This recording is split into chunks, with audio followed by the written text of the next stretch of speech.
এই মুহূর্তে সবচেয়ে বড় খবর, 10 বিঘা আলু লাগানো হয়েছে, কিন্তু অল্প কিছু আলু ওঠানোর পরে কালকে জলে একদম আলু ডুবেছিল, দেখতে পাচ্ছেন আপনারা। কিন্তু এখন আলু ওঠার পরে আলুকে দেখা যাচ্ছে আলু একদম পচে গেছে।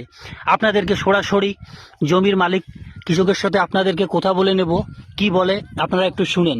আচ্ছা, আপনার আলু কি হয়েছে? আলু বাঁচতেছেন আপনি?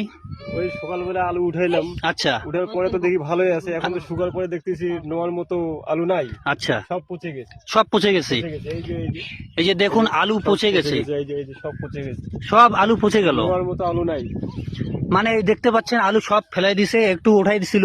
এই যে দেখতে পাচ্ছেন এখনো পর্যন্ত জমিতে জল লাগাই আছে, ঠিক আছে। একদিনের বৃষ্টিতে সব আলু শেষ, কৃষকের অবস্থা একদম শেষ। এখন কি করবে? বর্তমানে পরিস্থিতি খুব খারাপ, কোনো সরকার কোনো দায়ী কিচ্ছু কেউ নিচ্ছে না। দেখো আলু সব পচে গেছে, এখন আলু সব ফেলাই দিচ্ছে। এখন বিঘায় বিঘায় জমি আপনারা দেখতে পাচ্ছেন, বিঘায় বিঘায় জমি। এই জমিগুলোর অবস্থা কি হবে? কৃষক এখন কেউ আলু ওঠাবে না।